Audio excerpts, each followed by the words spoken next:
All right, it's time for Fun with Math. And today we're going to continue on with this lecture on areas and volumes of revolution, part 2. So today we're going to review a little bit about disks, because last time we did disks with respect to X, and now we're going to do it with respect to Y today. And then we'll also do washers. And then we'll finish up this lecture on the next lecture with cylindrical shells and some volumes in general. So let's go down here to the first example and just get started. So this example 3 here, again, it's going to be volumes with disks. And so we want to find the volume of revolution given by revolving the region bounded by y equals x squared, the y-axis, y equals 1, and y equals 4. And we're going to do this about the y-axis here. So let's graph these things here. So let's graph y equal x squared. So here's my y equal x squared right here.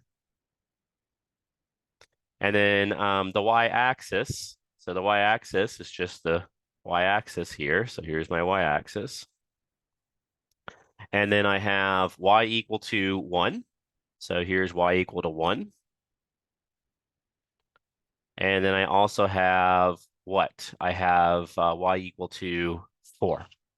And so here's y equal to 4 right here.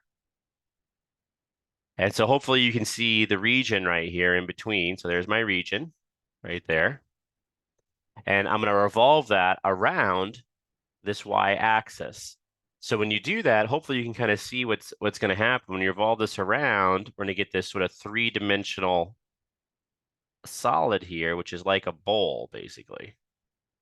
So something like that. And so to do this, there's my picture. What I need to do is get that equation, that little delta V, little increment there. And so to do it, instead of doing a sort of vertical disk, I'm going to do a horizontal. And so I'll draw my little rectangle here. And I'm going to rotate that around. And when I do that, hopefully you can see how I get this little disk right here. And the goal is to find the volume of that little disk. And then once I do that, I can use the integral to add all those little disks up. Or I guess they're vertical. So add all those little disks up, and that'll give me the volume of that revolution. So now this is going to be delta y because it's a vertical thing. And then I have my radius r right here. And so my formula, of course, is pi r squared. Remember, that gives you the area of that circle. And then when you multiply it by delta y, it's going to give you the volume of that disk. So delta y. And then to find y, well, that's my r. And so to find r, I have to rewrite this. So my r is just this length right here, which is really given by my x. So it's given by that formula there. And so this implies that x is equal to, it's really plus or minus the square root of y, but I only care about this plus part right here. So x is actually equal to the square root of y. And so then you're going to square it. So it's going to be equal to pi square root of y quantity squared delta y, which equals pi y delta y. And so if I want to find my v is going to be equal to the integral, and I'm going basically from down here 1 up here to 4. My limits of integration are given by these y equals, so I'm going to go from 1 to 4 of pi y, and then my delta becomes a dy. And that's pretty easy to integrate, so that's going to be pi. I add 1 to it and divide, so y squared over 2 from 1 to 4. And so that's going to be equal to pi. I plug in 4, so I get 4 squared over 2 minus 1 squared over 2. Then I plug in my 1. And so then that's going to be equal to, so what do we have here? Pi, and then this is 16 over 2, and so that's actually an 8 minus a 1/2. And so that's going to be equal to then, I guess I have to leave that as 16 over 2. So it's pi, and then this is 16 over 2 minus 1/2, so that's 15 over 2. And so let's write that as 15 pi over 2, and it's a volume, so we write units cubed on it. Let's make that 3 a little better. There we go. And so there's my answer. So that's me basically solving it here. And then you can test this with the calculator if you want to. We're not going to do this, but you can test it by simply testing that integral right there. Just plug it into your calculator and see if that's the actual answer you get out over here. But you can test these if you if you need to. Okay, so that ends the technique of discs. We did a horizontal, we did a vertical. We're gonna move on to the next technique, next method, which is what? Which is washers. So we want to find volumes with washers. So sometimes you can use discs, but sometimes we're going to need washers. So I'm going to give you an example here in a minute. But before we do that, real quick, let me show you how this method of increments works again now with washers. So we want to place these little increments here, delta x and delta y, and also something called the radius in and the radius out, or the inside radius versus the outside radius on the figures below. And then we'll use them to find this sort of small change in volume for each of these washers. So first, let's kind of look for, delta x. So remember, delta x is like a little small change in the horizontal distance. So it's going to go right here versus this little delta y right here. It's a small change in the vertical distance because that's what y stuff measures. So that's delta y goes right there. And then r in and r out, well, r in is like the inside radius. So hopefully I kind of labeled this for you. This distance right here is r in, whereas this distance right here is called r out. It's the radius of the outside circle. So here's the outside circle basically on your washer versus here's the radius of the inside circle on your washer. And so to find delta V, what do? Let me make a little more room down here. So delta V is going to be equal to, well, it's actually pretty simple. You just take the area of the outside washer, so pi times r out squared, and multiply it by delta y. So that's like the volume of the outside. And basically, it's like the outside disk minus the inside disk gives you the area of the washer in between. And then minus, and then we'll take pi r in squared and multiply it by delta y. And so let's change this to blue and this to red. So this gives you the volume of the outside disk. This right here, we'll change this to red. This gives you the volume of the inside disk. And then when you subtract right here, you get the volume of the washer. And so you can actually rewrite this if you want as pi times r out squared minus r in squared, and then all times delta y on the end. You can kind of factor out the pi and delta y on either side. And then the same thing is going to happen over here. This is going to be our Rn. And then this one right here will be our radius of the outside. And so what we'll do is we'll compute the volume of sort of like this outside disk right here. And so that'll be pi r out squared. And then we multiply by delta x. So I can see the volume of the outside disk. And then we'll take off. We'll do the volume of this inside disk right here. And so we do pi r in squared delta x. And when we take that difference, you get the volume of the washer. And so that's just basically going to be equal to, you can take that pi out if you want, r out squared minus r in squared, and then delta x on the outside. Okay, so let's use this method to find a volume. So let's look at this next example here. And so in this example, we're going to use the volume, we're going to use washers basically, and you'll see why we have to in a minute. So we want to find, again, the volume of revolution given by revolving the region bounded by, now this time we have y equals x cubed, we have y equals x, and we're going to be in the first quadrant, and we're going to go around the x-axis. So let's graph this y equals x cubed. So x cubed, basically it looks like what? It kind of comes down from here, goes up, and then scooches up like this. And then we have this y equals x right here, which is just a line like that. So that's y equals x. We should label the other one too here. So y equals x cubed. And we're in the first quadrant. So I want this piece right here. So bounded by those two functions. And I want to bring it around the x-axis. So I'm going to twirl it around here, or rotate it around, or revolve it around the x-axis. So now when you do that, again, you kind of have to use your imagination as to what this is going to look like. But the idea is it's going to kind of twirl around, and so you're going to get this sort of three-dimensional figure here. But on the inside, it's going to be able to hold a little bit of kind of water on the inside there. And so to find the volume of that, so there's my picture. And so to find that volume, I need that small change in V. So now how do you find the small change in V? Well, check it out. You're going to use a little rectangle again, just like we did before. But this time, when you take that rectangle and you turn it around here, look what's going to happen. You're going to get that outside disk right here, but there's also going to be an inside disk right there. And so you can kind of see, oh yeah, you're going to get a wash. And that's why we call this finding volumes with washers. And so now I can start labeling this stuff here. So let's start labeling. So this is going to be my delta X right here because it's a horizontal little piece. And then I'm going to have my radius in and my radius out. So that's kind of hard to see. So let's kind of put it right here. So this is going to be my radius in. There's my R in. And then my R out. Just use a little curly bracket there. That's my R out. And so I can see now that the volume, the small change in volume, is going to be by this pi R out squared delta X. That's like the volume of the outside disk. And then minus, we'll take the volume of the inside disk, delta X. And so then this is going to be equal to just pi R out squared minus R in squared delta X. And so now my job is to figure out what R on the inside is and R on the outside is.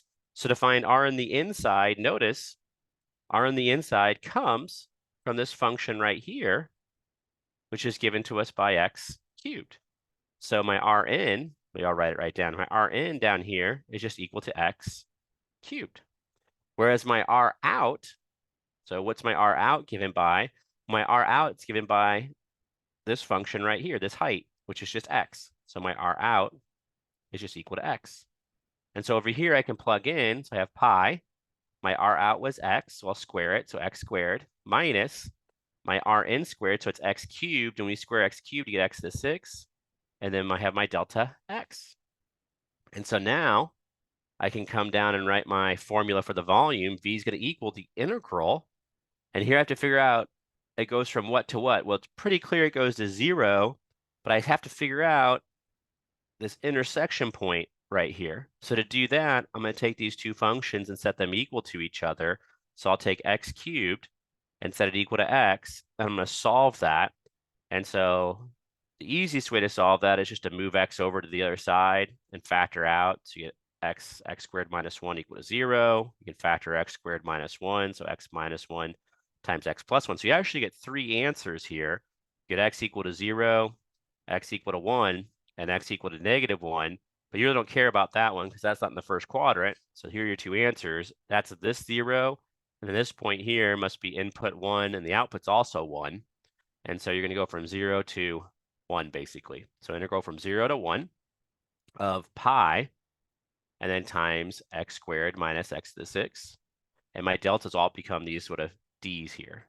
So again, you just add up all the washers, and if you do that, an infinite number of those things, basically, you get that actual volume. All right, so let's do it. So that's going to be equal to, and so it's going to be pi. I'm going to add 1 and divide. So x cubed divided by 3 minus x to the 7th divided by 7. And I'm going from 0 to 1 now. And so now I'm going to plug in my 1. So it's going to be equal to, so I'll plug in the 1 now. So I plug in, what, 1/3. So 1/3 minus 1/7. And then I plug in my 0, which is just going to be 0. Each of these is 0 cubed is 0, 0 to 7th is 0. And so that's going to equal then pi times, and now I need to get a common denominator here. So it's like 7 over 21 minus 3 over 21, which equals pi times what, 4 over 21? Oops, 21. And so that's equal to 4 pi over 21. And then don't forget, it's units cubed because we're computing a volume. Great. And let me zoom out a little bit here so you just can see the full picture. And hopefully you can start noticing like, oh, every time I do these, I do them exactly the same. Yeah, the method changes from disks to washers, but really the setup is all the same. And you can even test this one if you want with your calculator. You just test to see if that integral is actually right. Doesn't mean you set it up correctly, but at least you know if you made a mistake on the integration. Okay, we have one last problem to do here on washers. And this one's kind of a tricky one. So here, what do we want to do? I want to find, again, that volume of revolution by revolving the region bounded by the curves. I have y equals x squared. I'm going to rotate it this time about the line y equals 3. Right, so we're going off, we're not doing the x-axis to the y-axis this time. We're actually going around that y equals 3. So let's take a look and see what this looks like. And so let's graph first y equals x. So y equals x basically just looks like this. And then let's graph this y equals x squared. So x squared basically just looks like that. And so I can definitely see the region that's bounded here. So this is my region right there. That's what I'm going to rotate. And what am I going to rotate it around? I'm going to rotate it around this y equals 3. So here's y equals 3, let's say. And so when you do that, again, you kind of have to use your imagination as to, you know, what this is going to look like. But basically, it's going to be kind of like a bowl here. So it's going to kind of go up here like that. It's then going to kind of go around here a little bit and then come down. There'll be a little bowl shape down there. That was supposed to be a dashed line. All right, but I can kind of see the overall idea in there, but there's also going to be this sort of interior there that's going to give you that volume. All right, that's supposed to be a line right there. All right, so there's my picture. I got to get this little equation, this little increment here, delta V. And so how am I going to do it? Again, I'm going to take a little rectangle. So let's take a little rectangle here. Let's just do green maybe. So I'll do my little rectangle. So there's my little rectangle right there. And then when I turn this around, it's going to look like what? So I kind of go up here, around here. So I get this sort of outside disc. Right? And then on the inside, I'll have this inside disc too. So I have this little inside disc right here. That's went too far. Going back over like this. There we go. And then you can do the little bottom piece right there. So I get that little disc right there, which is kind of hard to see. But again, it's just a guide. And so now when I draw that, you can see what I have here is I have, this is my, again, delta x. And I have an R out and an R in. So let's draw my R out. And I got to use a color here that's going to pop on this thing. So basically, my R in's right here. So here's R in. And my R out is right there. So there's my R out. All right, so I have R in and R out right here. And actually, I probably should have drawn it. Let me redraw it, guys. It should probably draw it on the curves. I mean, I know what curves those are, but you might not. So I need to do it at the bottom down here. So for my R in, it's basically right from here to that black curve, right? So that's R in. And then R out is the outside piece, right? So I have to kind of go out. There's R out right there. And so remember, you're going to take basically the volume of the outside disk, so pi R out squared delta x, and take off that volume of that inside disk, pi R in squared delta x. And so this is going to wind up equaling pi times R out squared minus R in squared delta x. And so that's going to equal, we just got to figure out what R in and R out are. So R in is this distance right here to that black curve. So what is that distance? Sorry. It's equal to, I have a height of 3, and I'm going to take off this height right here, which is a height of x. So my R in is equal to 3 minus x, and my R out is equal to, so R out is equal to, now this one's a little tricky too. So my R out, it's this distance right here, basically. So I can draw on top of it from here to here. And so it's going to be height 3, and it's going to be minus, you know, this distance right here, which is just given by x squared.